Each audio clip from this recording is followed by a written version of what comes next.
if one of you just does a clap for us and then... Everybody loves the clap. I feel like it's a... I don't think everyone loves the clap.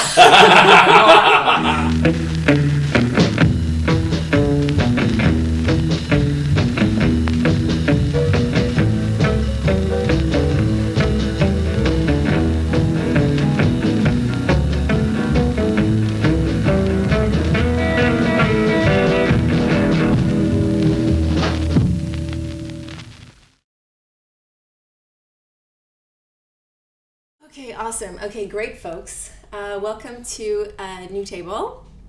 One more episode. This new table is actually a very special one to me because we're doing it with one of my very good friends, Max Abbott, who is a master baker in the art of sourdough baking and also the founder of Sourdough Revolution, a bakery in Lechlade. So thank you, Max, for doing this episode with us. Welcome. Before we get started, I did want to share a little bit of context and why this is so special to me, and that's because, so we're here in Lechlade-on-Thames in Gloucestershire, where Sourdough Revolution is, and Lechlade is actually the little village that I first lived in when I moved to England 2.5 years ago. Yeah. And this is where I found my community and my tribe, and I met you guys and all of our friends. Yeah. And that's actually where I first got inspired to do a new table. Good. Obviously, I didn't have the whole sustainability and local business angle yet, but I was just so inspired by everyone's unique stories. And so I came up with the name first, a new table.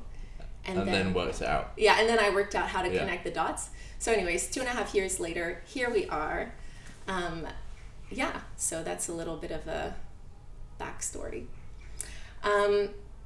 Okay, cool. So for those who don't know Sourdough Revolution yet, and for our viewers and listeners at home, tell us a little bit about the bakery.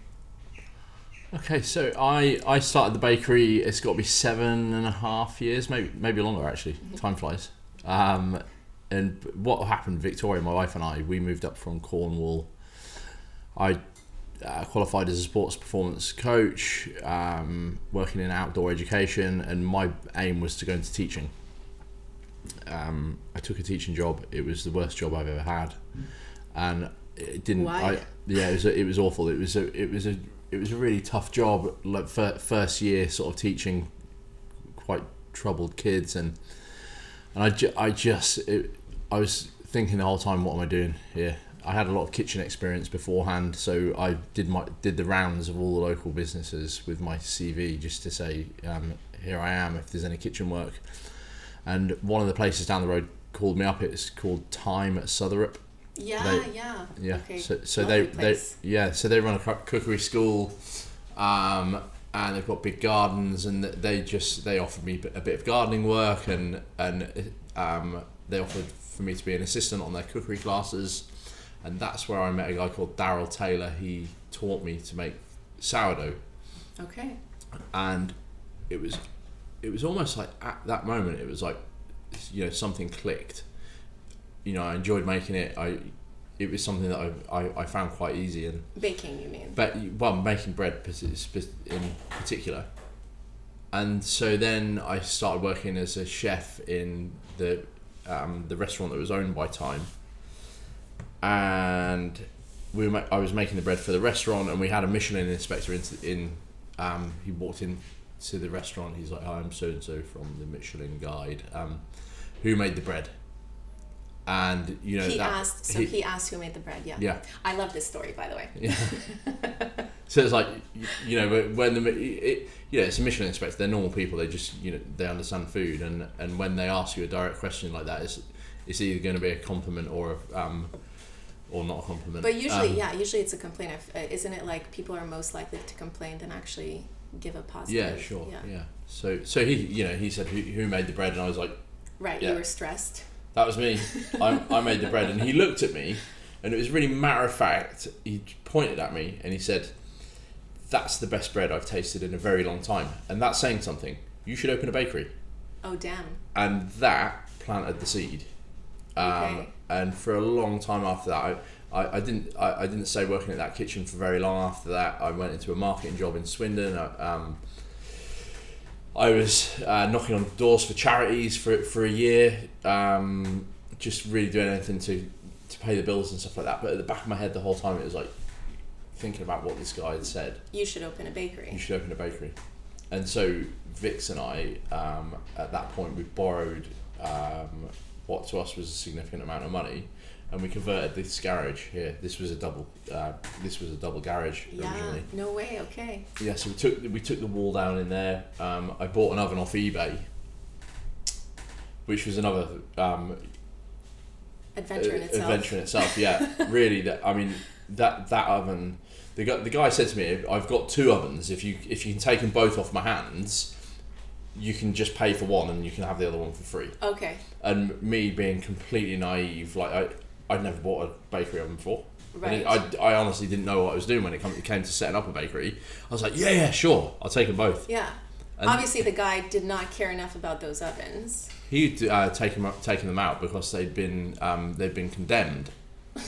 Did you know that?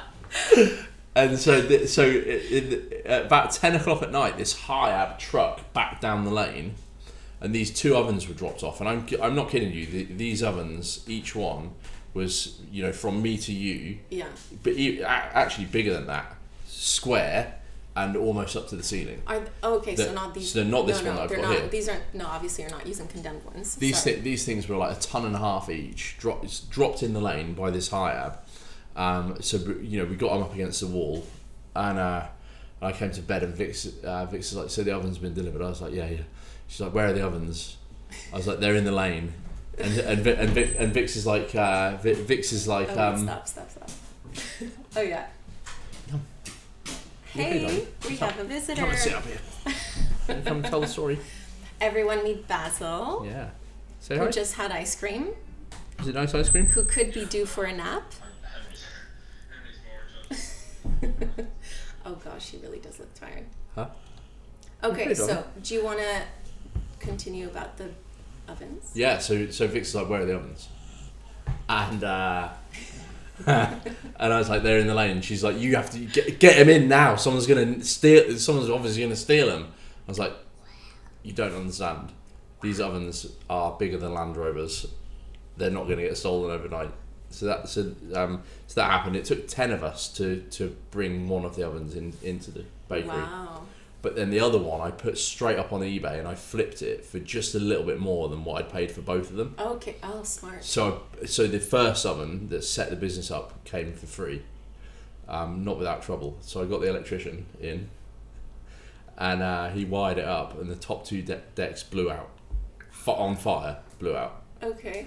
So he's like, "The bottom deck's working. The top two decks are never going to work again, because all the kit that they were condemned for a reason." Yeah, you can't get that stuff to fix them anymore. So we got the bottom deck working, and it was like, right, if this deck can get me through 6 months of the business, then we have a business. Wow. Okay. And at that point, we had no customers. Mm-hmm. We had nothing. It was like a wing and a prayer. And so we got going. We started making bread. We started making bread for a local cafe, and go on, jump now.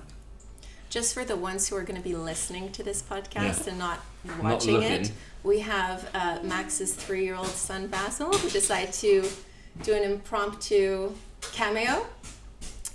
And he's going back out again. Yeah, I think it's obviously too boring. We're not entertaining enough for him. Bye, Baz. So yeah, we had this deck, and we started making bread for a local cafe. Again, sort of 6 months into that, the bread was kind of snowballing. The volumes of bread that we were making were growing and growing, and then one of our, because you were leading the entire baking enterprise. I mean, it was me. You're the bread. It was just me. Yeah, it's you. It was just me, and so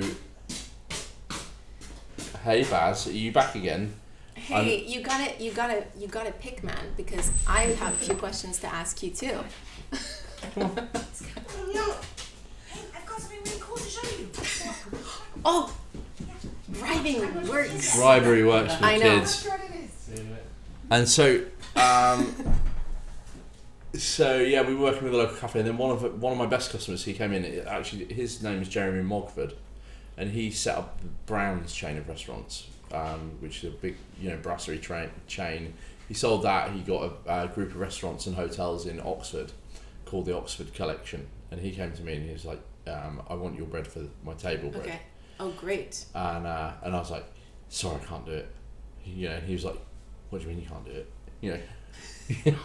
What do you mean you can't do it? I was like, I was like, I can't. It's just me. I'm on my own. I can't make the bread, bake the bread, deliver the bread to Oxford. It's just not going to work.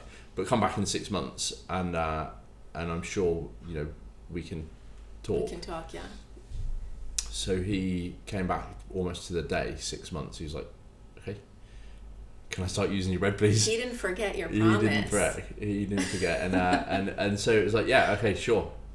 So we started sending bread to him. We've been working with Burford Garden Company really closely, but it's all been very organic, like the growth of the business. We've never advertised. That's how it is. And so now, so obviously we're in the bakery where the magic happens, but right across the street, so we're in downtown Lechlade, right across the street, you guys have a shop for That's right, yeah. customers to walk in and they can buy, breads, but also you guys have pastries. And yeah, that's right. And so we try and work, the bread we get milled at a local mill, Matthew's Flour Mill. The mill that we were using before, Wessex Mill, actually had to close down. 120-year-old family business. Oh wow! Because the energy bills were going so high. Yeah, and I definitely want us to talk about that later. They just pulled the plug on that. So we use Matthew's Flour Mill. They also mill for a company called Wild Farm that we use. So So when you go into the shop, everything on the counter, all the pastries, cakes, all the baguettes, everything is Wild Farm. Yeah. Wild Farm Flour, and we use them because they're producing regenerative flour. They're using regenerative methods on their farms. Yeah. And that's important to us. So when I first set up the company, we had to make a decision between going organic, 100% organic, right, or going conventional. Now there's a lot of UK farmers. What's conventional? Conventional farmers use whatever battery of. Okay, you mean conventional. Conventional farming. Agriculture. Exactly that. So there's a lot of farmers that don't use glyphosate, and there's a lot of farmers that don't use pesticides and don't use fungicides and herbicides. Yeah.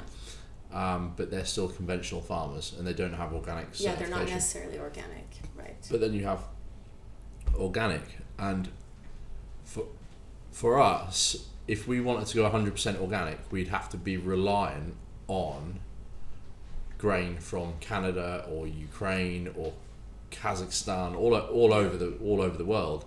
And if we take the Canadian grain, it's really good grain. It's really strong. It makes good bread. Thank you. But it's been put on a ship and tanked across and tankered across the Atlantic Ocean. So it's organic, but carbon footprint.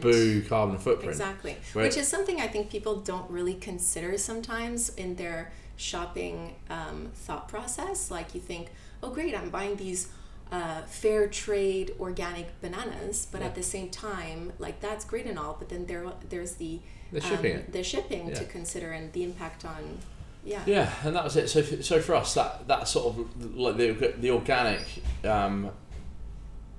it was outweighed for us because of that carbon footprint. So we went conventional. Now Matthew's Flour Mill, and before when we were using Wessex, they pull all of their flour from within 50, or they pull their wheat from within about 50 miles of the mill. So it's kind of like making the compromise where you really valued working with other local partners. Yeah, sure. And knowing that we don't have a huge carbon footprint, even if that flour is conventional, farmed conventionally, that was slightly offsetting. And there's a huge amount of conversations you can have about the chemicals that are going on fields and the sides that they're using, pesticides, herbicides, fungicides. They're not good for our health. Yeah. But like I say, there's a lot of farmers that aren't using that stuff, or they're using it very sparingly. Yeah. And so even then, it's kind of like better than fully conventional with pesticides. The certification, if you will, the organic label is just very, very difficult for some farms too. And I think also, I don't know this, so I'm probably going to have to like look it up, but I think even if you would buy a piece of land or lease it and then start an organic venture, you still would need a few years waited out if the previous owner was using pesticides and things like that to actually be eligible to have the organic certification, even if you're still doing it organic for many years. Yeah, I'm not sure how it works exactly, but I think you'd find that if that land has had all of those chemicals on it, you'll never get certification. Yeah. And actually, a lot of organic land is dead. You can go into the soil. You can dig a hole in the soil, and you don't get earthworms. And that's because it's not regenerative. Yeah, and you don't get fungus. You don't get the fungus, and you don't get that mycelial network keep everything healthy. So, is it necessarily good?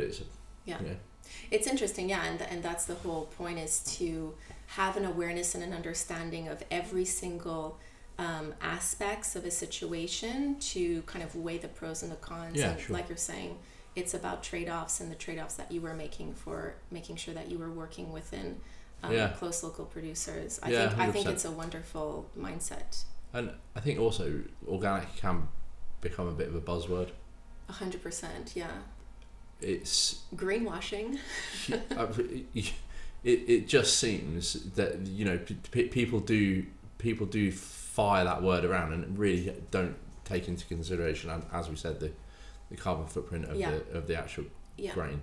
Well, it's like, again, and I say this a lot, well-intended, sometimes maybe like misled approach to how you're making choices, thinking that because a lot of people just don't know the full picture. Yeah, and consumers will often it's like, I shop organic, I buy organic. Yeah.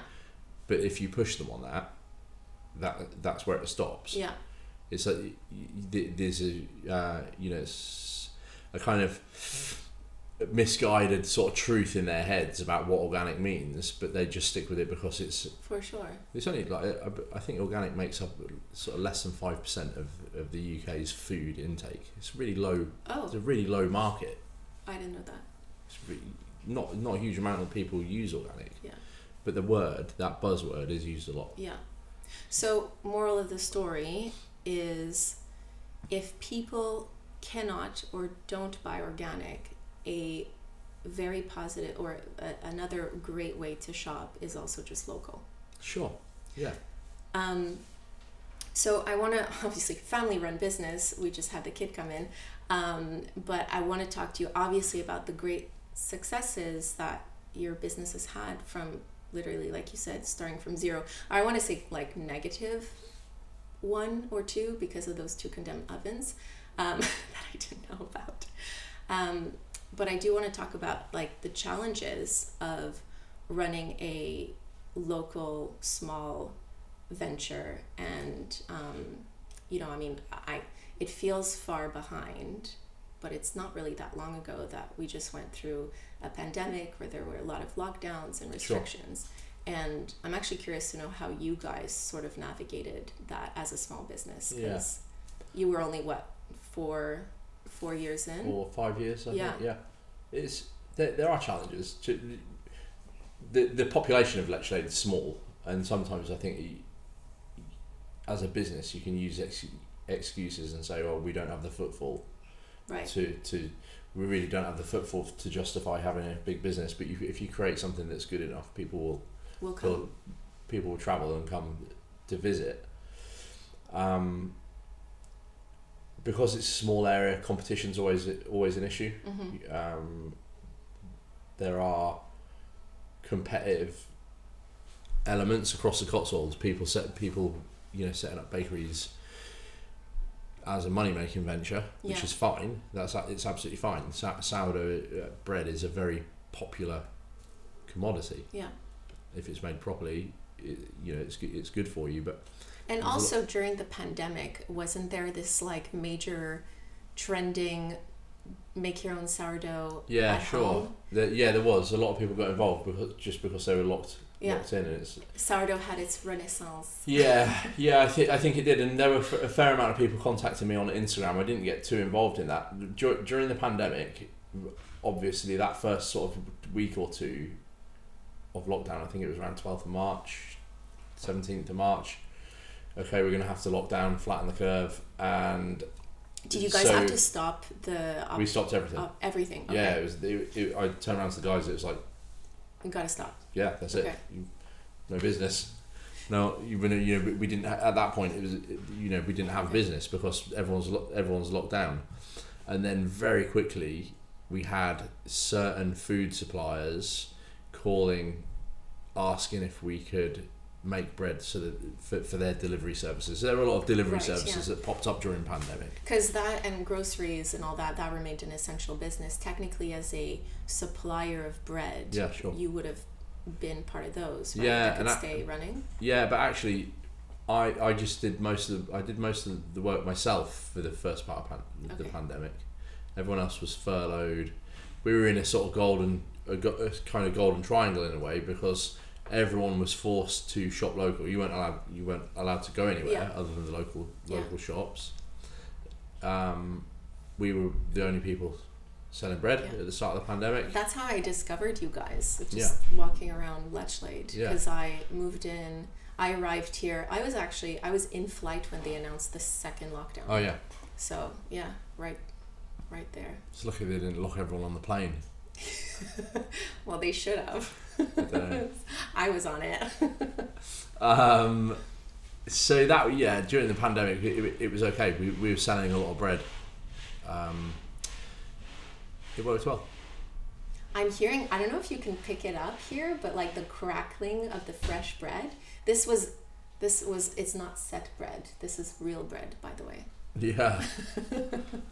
It does. It really crackles when it comes out of the oven. It's so good. Nice. My mouth is watering. Yeah. Right. What were we talking about? Pandemic. The pandemic. We did quite well during the pandemic because it was pretty much only me working. Most of the staff were furloughed. Do you feel like that's how people discovered you? Mostly? Or do you feel like you boomed in customer base? So what happened with us is we were supplying bread to a local cafe chain. Yeah. And I think they hit 3 or 4 cafes, and at that point set up their own bakery. Yeah. Probably rightly so from their business model perspective. It was the right thing. It was the best investment for them to set up their own bakery. Sure. And this is where that sort of local competition comes in. They set up their own bakery. They didn't tell any of their customers really that they were swapping over to their own bakery.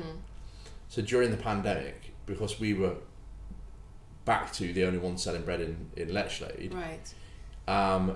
We had so many people coming through the door like, oh, we normally buy our bread from that other place. We normally buy your bread from that other place. It's like, no, we don't supply bread to them anymore. Okay. And we haven't done for a few years, and a lot of people were quite shocked about that. But it was good for us to get the message across. And actually, I just did a market on Saturday, and one in 5 people. Farmers market, yeah, selling bread up at a local food farmers market, and 1 in 5 people were still, and this is 4 years after the fact, 4 years after they set up their own bakery, 1 in 5, maybe more, was still saying, "Oh, we get your bread on the weekends from this other place." Okay, and it's like, no, we don't supply them anymore. It's too bad because you can't trademark a recipe. I've trademarked the name now, but actually, someone that comes in the shop, he did explain it to me. It's something called passing off. Passing off is illegal in business terms. You're supposed to let people know what's going on, right? And don't be devious about it. So that's been a bit tricky. They kind of turned around to me and said, "I'm not allowed to sell bread in our our town where we make our bread. You know, you can't sell bread here. You know, that sort of stuff. And it's like, actually, you carry on and run your business, yeah, as a growth business. Do what you want to do, but just let me make nice bread. And if people want to buy it, great. I'm not going to go and advertise. I'm not going to go and undercut. I'm not going to get involved in any of that. You do you. I'll do me. You know the expression, what is it? Money talk, wealth whispers? I don't know that.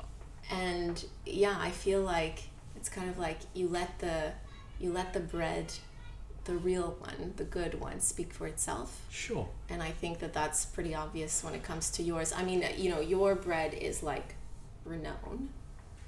Yeah, I received a message from an incredibly famous person the other day, which was, don't mention the names. No, don't mention the name, but read us the text. But the text has the names in it. You will... Can we blank them? We can beep them out in editing. I mean, you can bleep them out in editing. This was from a very famous person. Was at Clarkson's at the weekend. Mm-hmm. He loves your bread. Oh, so because you guys sell at... He's talking about Jeremy Clarkson there, the person that sent me that message. Wait, don't... Yeah, you can see the capital letters at the top there. Do I not know? Can I? Can you can maybe have a look Sam there. can have a guess. Can you have a guess? No, it does. Just had he's A-list. He's just had a new film out with his bandmates. He sings. 2 people have left his band so far. Well, now you're kind of like giving it. Right, but anyway. I still don't know, by the way. Do you? Right, you can bleep it out. Yeah, that's But fine. it's the yeah. You don't know who that is? I don't know who that is. How dare you? I'm sorry. He's a national treasure. How old do you think I am? That, you know, when during lockdown, he contacted me. He's like, yeah, this other place is shut, and I can't get your bread. Is shut or shit? Yeah, the other place is shut. Is yeah, shit. I can't get your. Yeah, it's shut. It's closed. shit, right? Yeah. I can't get you. I can't get your bread. So he's like, I can't get your bread. And at that point, I'd been backing down so much, like really not getting involved, not telling people, because it's just like I didn't want to get involved in all the bullshit of it. It's just like people will find out in their own way. Yeah. He messaged me about because everyone was locked down, including him. He lives just down the road now, and he's like, I can't get you bread from that other place. And at that point, I was like, no, I'm telling him. Yeah. I'm just telling him. And that's where us messaging each other started. Me running bread up to him, and it's nice. You know, people. Anyone that likes my bread is great. Yeah. But getting little messages like that when we're talking about, we can talk about Jeremy Clarkson. He's one of the first farmers that I worked with when it came to trying to close that loop between farmers, bakery, farm shop. Yeah. Jeremy Clarkson is actually the first one that we were able to do that with. Oh, great! Yeah, because he has. It's called Diddley Squat Farms, right? Yeah, so sure. He's got your bread there. Yeah. He's got the bread up there, and he wanted the bread for the farm shop, and you know it's like, come on, you're growing wheat. We need to close this loop. So he was really excited about that. Me taking his wheat, make the bread, send it up to the farm shop. That for him, that's what farming was. I think that's so important, though. You obviously everyone can choose the kind of model that they want to have for their business, but Sure. I think it's wonderful when you actively try to connect with local suppliers, promote other local businesses. You know, I think there's this idea, and you said it earlier, when it's a smaller area, obviously competition can feel like higher, but at the end of the day, I think there is a way to some level everybody can have a piece of the pie. It's just about working together, or maybe like it's a bit of a rose tinted outlook. Yeah, it's an interesting one. I think there's so much to be said for working together. I've got great friends of mine. They've become friends. They're in a bakery called Hobbs House. Mm-hmm. It's a really big. Yes, I met them at the. Did you meet Tom and? No, his wife.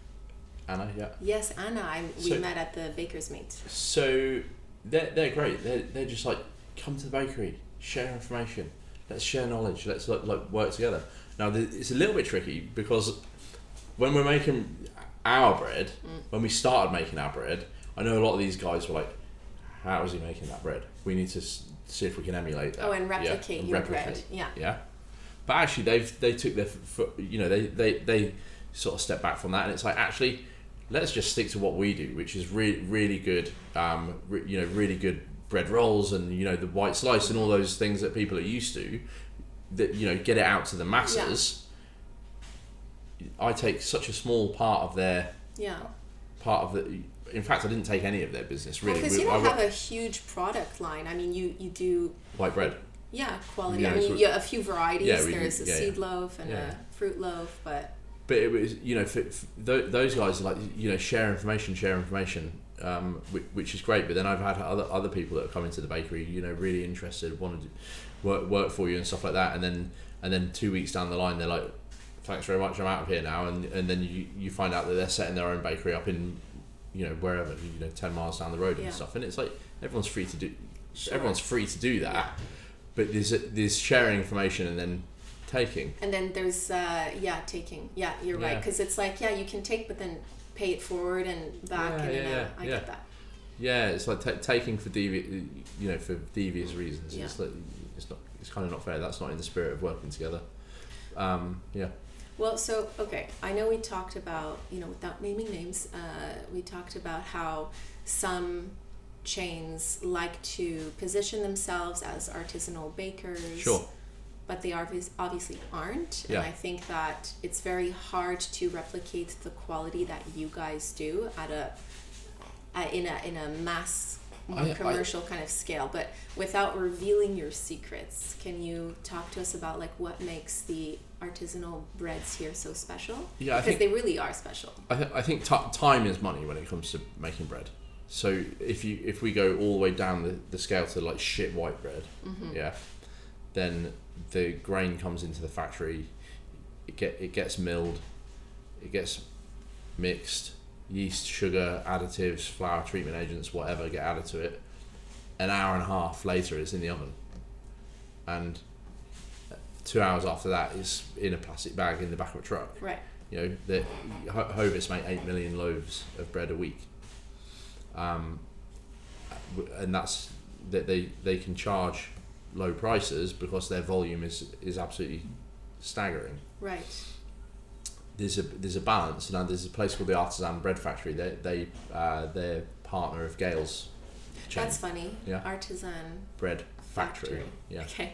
Now it's a tricky one because at what point does it not become artisan? Artisan means someone that uses their hands. Handmade. Yeah. That's artist, artisan. It's made with the hands. There's workarounds. So obviously my background being in marketing, I find this fascinating. But Sam and I earlier we were doing a bit of research and we were looking at different types of loaves to compare. And I wanna walk you through some prices. To explain to people exactly the value behind a real artisanal loaf. But it's so interesting because I think on some packages I saw artisanal sourdough hand finished. Hand finished, yeah. Okay, so let me explain that. So that's not handmade. Okay, this is where it gets tricky. And actually, I emailed Warburton's a while ago because I was so pissed off with the labelling on their bread. Yeah. Exactly that, hand finished. It's like, what do you even mean by that? First of all, it says contains sourdough. Yeah. Oh yeah. So it's not sourdough bread; it's bread that contains sourdough. So how do you how do you get bread to contain sourdough? What you do is you buy desiccated, dried sourdoughs. Yeah. So unalive. Yeah. So you've got factories that are fermenting big vats of flour and water, and then they send it through a desiccator. They dehydrate it, turn it back into flour. Right. Yeah. So it's dead bread. It's dead bread. It's not alive. It's been pasteurized. They don't want the thing is with commercial bread. They don't want any. They don't want anything out of the norm. They want temperature controls and pH controls and time controls. So if you're adding, you can make. They know how to make yeasted bread. They pay developers millions a year to make sure they're getting their standard bread correct. How do we get onto the bandwagon, the sourdough bandwagon? We can add sourdough to it, and then we just stick it on the label because there's no protection to that term. So they add desiccated, dried sourdough powder, which is dead. They add acetic acid powder, which is a preservative, or to give it's it that vinegar. It's to give it that sourdough acid taste. Yeah, that's exactly it. So that's what the bad ones are doing. The ones that are lying about it, like you said, contains sourdough, hand finished. Okay, so what's happening there? They've got a massive factory. Some of their mixers are like 4 or 5 tons of dough. They're like swimming pools. They're enormous. I nearly said huenormous then. That's one of my kids' terms. Oh. They're huenormous. They're huenormous. I like that. It's a nice word. It sounds like a word. It does. It works. So these huenormous mixers, they're mixing tons of dough, and then that dough is getting tipped out by machines into big hoppers, and then it's getting sent through a dough divider, and then it's going down by all machine. Yeah, it's going down a line. The dough's getting rolled as it goes. Around the corners on the line, and then it's getting rested, and at the end of that process, the loaf is ready to go in the oven. Right. Yeah. So then you've got someone scoring it, and then hitting a button, and in the loaves go. Okay, hand finished loaf. So it's quote unquote a perfect seeming output, but it's not necessarily as nutritious, or your body might not react. It's shit white bread. It's that's it. So okay, speaking of shit white bread, can we say that? We might have to bleep ourselves, because this is a channel for everyone. Yay. Okay, so speaking of all types of white breads, I want to talk to you about prices. Sure. Just because, and obviously we're in a little bit of economic crisis right now, and look, people can afford what they can afford to feed their families, and that's fine. But I wanted to do a bit of a price comparison, also just to give to the people listening or watching this a bit of context and to compare. So your loaf, small loaf, which is quite a big loaf. Actually. Well, actually no, these ones are that's a large. These are our large kilo loaves. There's a crust on that. Oh, that's good. Can you, we'll do like a little ASMR moment later. How many grams is that? We scale that at just over a kilo. How much is your small loaf? That's 600 grams. Okay, perfect. So the small loaf at 600 grams is £4.50 at the shop. £4.50. £4.50. Yeah. Sorry, Canadian. Yeah. And so if we compare, let's say you mentioned Gale sourdough. Yeah. At $6.50, it's £4.15. So a little bit cheaper than ours. Yeah. Yeah. But theirs is made in big batches factory. Sure. The M&S Artisan sourdough is at 450 grams, $2.20. Yeah. And then the Aldi's, no shame, they buy what they can afford. White sourdough loaf at £1.49. It's just under half a loaf. You'll find with the Aldi ones. Yeah. Right? That one is 500 grams. But it's sliced. Yeah, it's pre-sliced in a plastic bag and everything. Yeah. So basically, not to put a focus on all the other kinds of breads, but for people who are, who are interested or who can or who want to just experiment and spend a little bit more on a true artisanal loaf like yours. Yeah.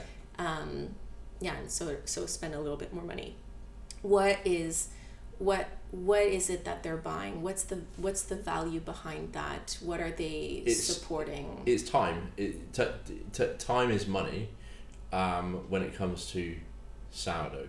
So again, if you go back to the big commercial bakeries, it's an economy of scale.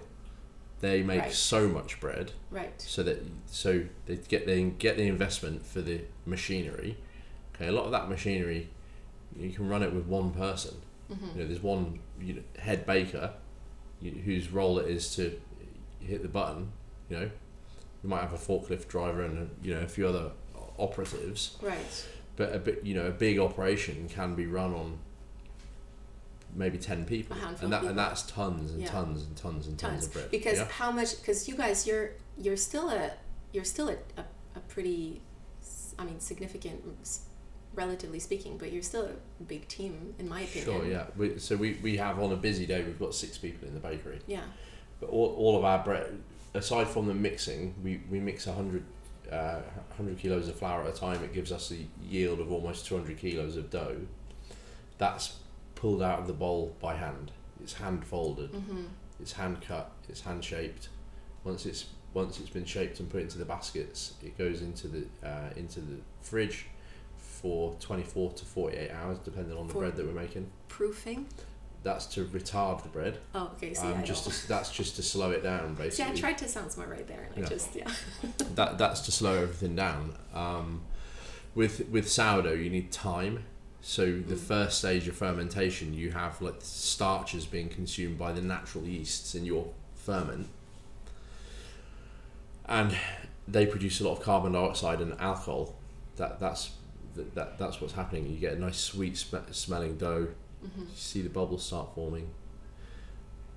To get the sourdough, you need time, because after the alcohol producing yeasts have finished their job, and bacteria jump on board and they start consuming the alcohol. They start eating the alcohol and converting it into acetic acid, vinegar. Oh, interesting. Oh, and that's what gives it that sour taste. Yeah. So that's where the commercial bakeries add acetic acid. Right. Artificially. Because they don't want to give it the time. Right. Because that's too expensive. Yeah. We get that flavour by fermenting our bread for a very long time. That's how it works. So it's time is money. People, if you're buying a true artisan loaf, there's only so much bread that people can make, in that sort of like bakery process. Yeah, okay, we could invest in bigger mixers, and a bit more of a production line, but then then we're moving away from artisan. I still think I could probably produce. It's been playing on my mind quite a lot lately as to whether or not expansion is the right way. We're actually at the moment we're going through we're reducing staff and reducing the volume of bread that we're making so that we can just assess everything to see if we want to grow again. But I think we could probably scale it with machinery, because I know how to make the bread. Yeah, that's it, because you're a true master of your craft. Yeah, and that's how I want. If I was going to scale it, I'd want to still be making good bread. Yeah, it is possible. Certainly, again, back to the Artisan bread factory, they are making good sourdough. Yeah, they are, but they still cut the time down. Yeah, that allows them to charge less. I mean, I know that prices and for businesses cost is something that's really relevant right now, especially with the energy crisis going on. And I know we've talked about that in length, but I think it would be really great to hear about what's going on, the situation from your perspective. Yeah, I mean, yeah. So when you put all that into a loaf of bread, we get the question quite a lot, like £4.50 for a loaf of bread. Yeah. It's like, actually, y'all aren't making a huge profit. You're not robbing people. Yeah, okay, it's £4.50. Okay, if you were just paying for the flour in the bread, it costs you 35p. Yeah, but you're not just paying for the flour. You're paying for the mortgage of the head baker. Yeah. You're paying for the the 6 members of staff that are making it by hand. Yeah. You're paying for the energy bill, which has gone up 800%. Yeah.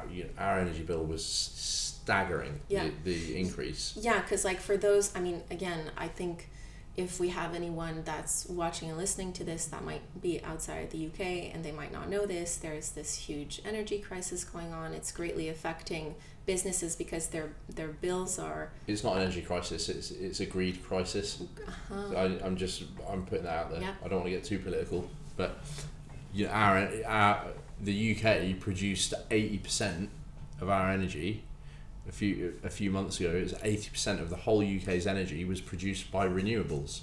Right. But according to the government, those renewables are subject to Putin's war against Ukraine. It's absurd. I know they say it all pulls into one market, but we're being unjustly stung. I think there's a lot of there's a money grab going on. Yeah. A kind of free for all, like fill your boots, get what you can. And just to give a bit of a comparison of how the cost has gone up, because you were calculating it on your phone earlier. Because I had a quote from, I think it's this company called Bionic, who, wait, let me read it. It's because there's no commercial cap in place, so suppliers have increased out of contract gas rates by an average of 180%. Yeah. Since August 2021, but actually you calculated that it was. Our energy bill, like plain and simple, it went from 17.9p to £1.44 per unit.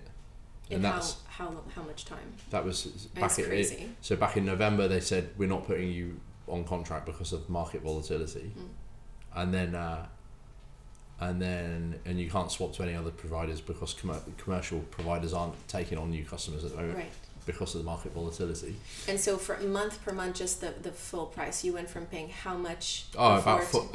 We went from just on one of my meters over the road at the shop, it went from $450 a month up to $2,200. Damn. I mean, how? Okay, so again, people, you're not paying $450 for the loaf of bread. You're paying for massive price increases, massive wage bill increases, like all of those things, but you're keeping people in jobs. Right. You are by choosing what you eat, by choosing real artisan products, not just bread, but cheeses and meats and vegetables and things like that. You're keeping communities in work. Not everyone should work in a huge Amazon factory. They shouldn't have to. Yeah. And I mean, it's so interesting because right now, obviously, everybody's freaking out about AI and how robots and artificial intelligence is going to take over, and oh my gosh, what a travesty. But at the same time, we have to understand that there's everything has a trade-off. And so obviously, I understand everybody has to make the choices that make sense to them. Sure. At the end of the day, there's no judgment, but if you are paying for a very cheap loaf, or any kind of other food, then it's at the expense of something else. The same way that we talk about fast fashion. If your T-shirt is going to cost $2, pounds. How is £2? £2, then there's a reason for that. Sure. Yeah, and I think a good friend of mine, Jason Hines, he was formerly at Neal's Yard Dairy. He's like. He's really big in the UK dairy industry. He coins it as eating with purpose. He coins it. He says eat with purpose. If you can afford to, and you understand, the systems in place around food, you have the choice to eat with purpose. You can make a difference where you spend your money. And again, we talked to the Wild Farm guys about this. People that buy our wholemeal loaf of bread are helping to make a huge impact in how our farming systems evolve in the coming years. Yeah. That's a fact. And that's really important because for people who are concerned about about climate change and carbon, the carbon crisis. I feel like I'm overusing this word today, but to consider our farming systems is actually a huge part of the puzzle. Yeah. And so what you're telling us is basically bread is also a part of that. Bread is a part of it. Yeah. It's one of the biggest parts of it because bread is so reliant on land. It really is. We've got enough land in the UK to produce as much wheat as we need, really, of the quality that we need for bread. But it's looking after the soil. Our rivers and seas are polluted, and the health of the nation, the health of the civilized world is deteriorating, rapidly year on year, and they're starting to come around to the fact that actually it's this, the farming system that may be causing that. It's broken. It's breaking humans. Yeah, I mean, so baking aside, and because you mentioned Wellform, obviously, when you took me to the baker's meet Sure. a few weeks ago, where I got to meet everyone, and Andy and George were giving speeches, and I have to say, as a friend and also as a customer, it was really wonderful to see you in that environment and to those meet and greets and those networking, because there's a lot of that right now of bakers, suppliers, farmers, real change makers that gather together to kind of put their heads together and find solutions and engage and start conversations. It was really wonderful to see you in that environment, because I don't know if it's like your teaching background and your passion about sharing wisdom, but it's just I don't know, it's something that I want to be interested in. It wasn't always that case. When we started, I was just trying to make nice bread. Right. I didn't have my eye on the other side of that. And make a living for your family. Yeah. I really didn't have my eye on the finer details of farming and grain and or the entire pollution. ecosystem of it. Yeah.